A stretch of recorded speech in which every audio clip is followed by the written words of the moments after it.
Hello guys, and it sends up again, and I brought you here a Proteus design for an obstacle avoiding robot. So here is the design concept. First, we're gonna be using three infrared sensors, which will be placed in the front of the robot or the robotic car. So the robotic car or the robot in general will have a driving mechanism where there is a motor in the back wheel which will be driving or the driving force for the robot, and in the front we'll be having a servo motor which will be adjusting the direction of the movement of um, the car. So what we're gonna do is for the force part, or we'll be using a geared DC motor, which will be driving the motor forward and reverse simply. For that we are using a relay mechanism to drive the motor, and for the direction control we're gonna be using a freewheel wheel. It's a freewheel, so but it's controlled by a servo motor, and based on the angle of the servo motor, the freewheel will be adjusting the direction of our car. So we have so the idea is that, so let's see how the wiring is done. So we have three infrared sensors, one in the left sides of the truck or the car, and two in the middle sides of the car, and three in the right side of the car. So since we can really object detection, we can detect in Proteus, we'll have to be using a digital means to give input to the test pin, or which means we are informing if an object has been detected in that position. So a button click or a press in the left means the left sensor is reading an object is there. So we don't have to go to the left, we have to avoid it.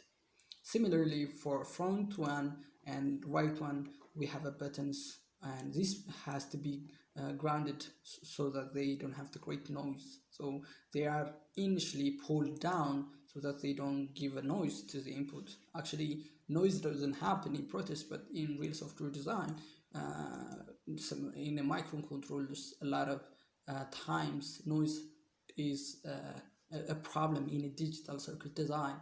So it's okay, or it's better to design or to design in a Proteus as well. So we have an LED which shows the activity of the system, and we have a start and stop button for the robot. That is, if start pressed, the robot won't move, and if stop pressed, until start is pressed, and stops the robot. We'll be using a motor here. The motor will be driven by a circuit, which is simply a relay circuit driven by optocoupler, because we have to separate the microcontroller and the system, 12-volt system. It's not really necessary, but I like making my designs complicated kind of thing. I don't know. So we have a relay, freewheeling relay here, and it's driven by a transistor. Our motor will be driven by a transistor. So our direction control, or a pedal, is used by a servo motor. So let's say if the servo is at 90, it means the robot, the car, the wheel is stretched with is placed straight with the back motors or back wheels, so it's going in front. And if it is 45, like 90 minus 45 degrees, or in 45 degree, then we have the robot moving to the left, and if it is in 135, then we're moving the robot to the right. So this is the concept we do, and this is the simulation. So first I'm gonna start the simulation. Let me play this. So system is not on, so let me just start the system. So system is on and we are reading sensors, three sensor values. Since we don't have objects in the middle, which means this switch is not on, three switches they are not on, we have a sensor reading 0 0 0. So we don't have an obstacle in front of the robot, so it still moves to forward. So we have a serial display robot going forward, and similarly it checks for a little bit seconds and it moves the robot. Similarly it moving the robot similar ways, and our relay is on and our motor is still running. So let's have an object detected in the front, which means an object is there, so we have to avoid it.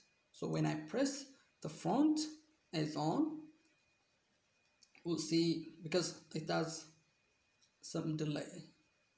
So we have a sensor, we have a 1 in the middle, 0 0 in both. So we have to turn to the right. So the robot will be turning to the right. And as you can see, our servo is adjusting to a specific position where the robot is moving to the right.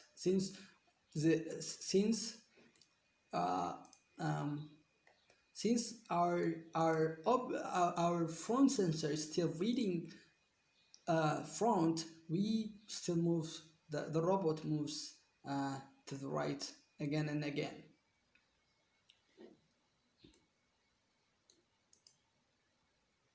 So when the object detects nothing in the front way, we will move, or the robot moves to the original position. Similarly, if let's say if we have in the left, it doesn't matter if there is a robot in the left, because if the middle is open, so there is still a way, so our robot moves.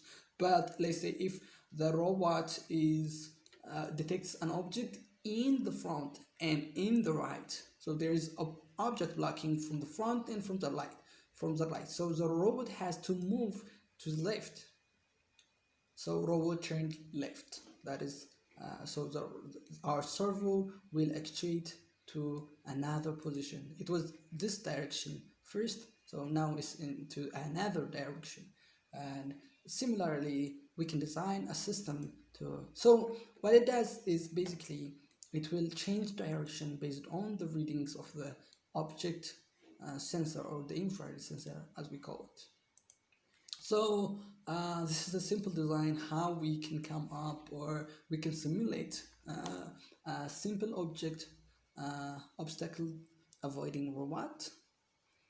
And I hope you like it. If you enjoy it, give it a thumbs up, share it to everyone. Love engineering, stay creative, be awesome. Peace out.